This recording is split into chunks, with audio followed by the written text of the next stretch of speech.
In this video, we're going to use the definition of the derivative to create rules for the derivative of the sine function and the cosine function. So back when we looked at limits, we had two special limits that we developed, one using the sandwich theorem. So remember, we derived two limits. Okay, the first limit was the limit as x approaches 0 of the sine of x over x equals 1. And the second limit was the limit as x approaches 0 of the cosine of x minus 1 all over x equals 0. And so that was back on the chapter with limits, and we had to use the sandwich theorem to derive this limit, and then this limit ended up being used to help us derive that limit. So let's go on and find the derivative of the sine. So if f of x equals the sine of x, we want to find f prime of x. Okay, so we have to go back to our definition of the derivative. So that means f prime of x equals the limit as delta x approaches 0 of f of x plus delta x minus f of x all over delta x.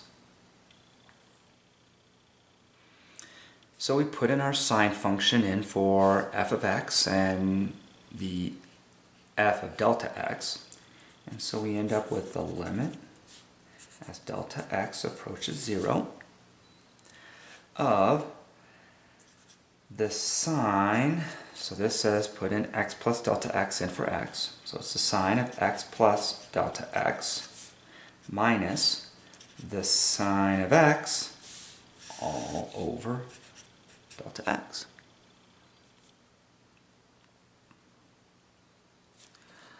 Alright, now to evaluate this limit, the first step is to notice that we have a sine of x plus delta x, and so let's look back at that sine sum formula. So if you remember, we had that the sine of a plus b equaled the sine of a cosine of b plus the cosine of a sine of b. So if we were to bring down the sine of x plus delta x, well, the sine of x plus delta x is the sine of x cosine of delta x plus the cosine of x times the sine of delta x. So let's substitute this sine of x plus delta x, the expanded part of it, into this sine of x plus delta x in our limit. So we're going to end up with this limit. We're going to have the limit as delta x approaches 0. So let's put this in. We have the sine of x cosine of delta x plus the cosine of x sine of delta x, and then we still have our minus sine of x, and we have all this over delta x.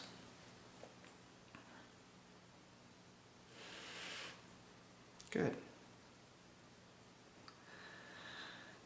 Okay, so let's go ahead and rearrange this. So what I'm going to do is I'm going to keep the sine of x cosine of delta x, and I'm going to bring this negative sine of x over. So we're going to end up with the limit as delta x approaches 0 of the sine of x cosine of delta x minus the sine of x plus the cosine of x times the sine of delta x, all over delta x.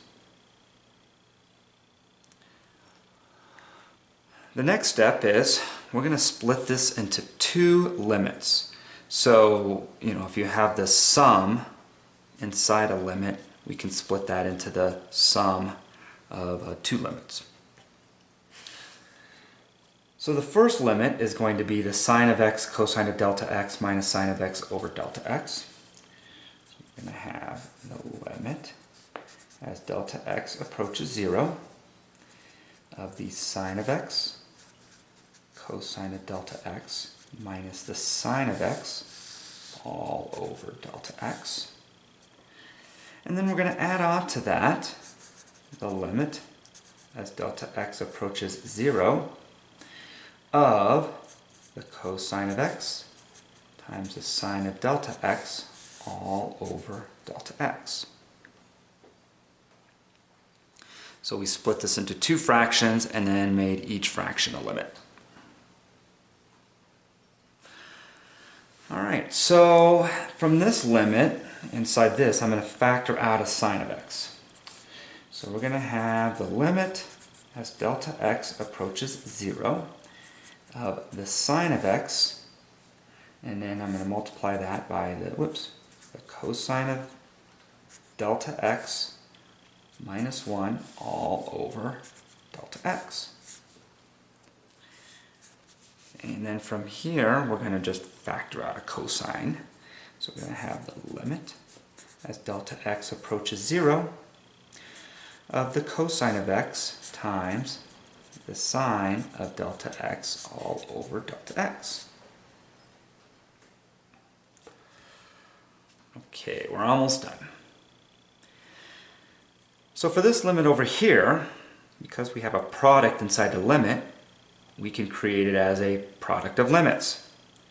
So what I mean by that is we can rewrite this to be the limit as delta x approaches 0 of the sine of x.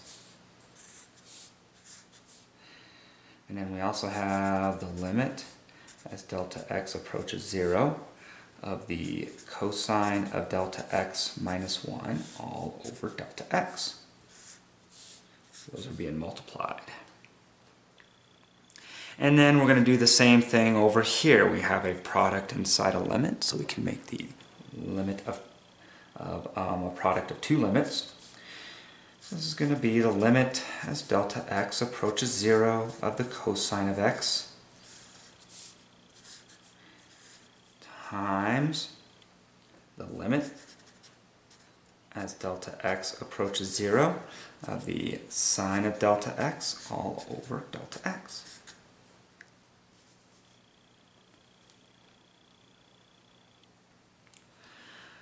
Okay, so let's go ahead and evaluate some of these. So first of all, again, when we have a limit, the first step we always try is that you substitute. So let's substitute 0 in for delta x. Now, because this doesn't have delta x, this whole thing is just going to become a sine of x. This next one here, we want to substitute in 0 for delta x, but we get undefined. However, if we go back to our special limits, if you remember that the limit as x approaches 0, the cosine of x minus 1 over x equals 0, then we can also use this here. So that means the limit as delta x approaches 0 of the cosine of delta x minus 1 over delta x. This whole thing is just going to go to 0. Okay, here we substitute in 0 for delta x.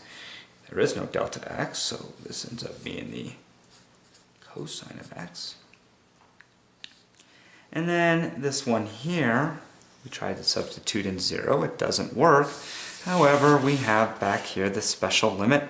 That is the limit as x approaches 0 of the sine of x over x. That equals 1. So this whole thing is going to be 1. So we're going to end up with the sine of x times 0 plus the cosine of x times 1. And so it ends up being just the cosine of x. So here is our first rule. It is the sine rule.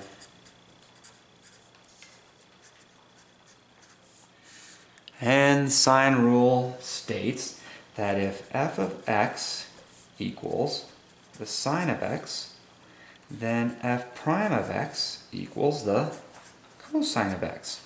It's kind of interesting that the derivative of the sine is the cosine. Let's put a box around that.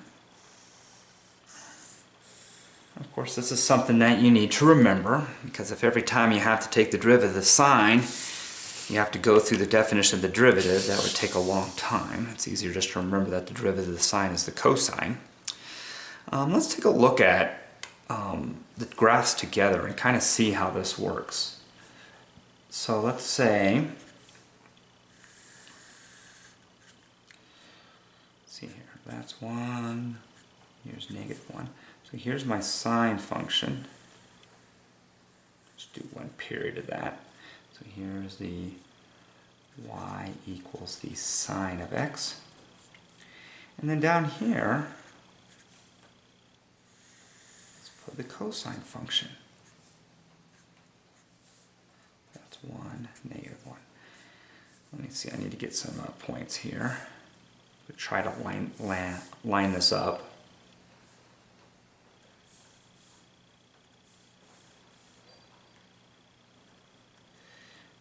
One looks something like this.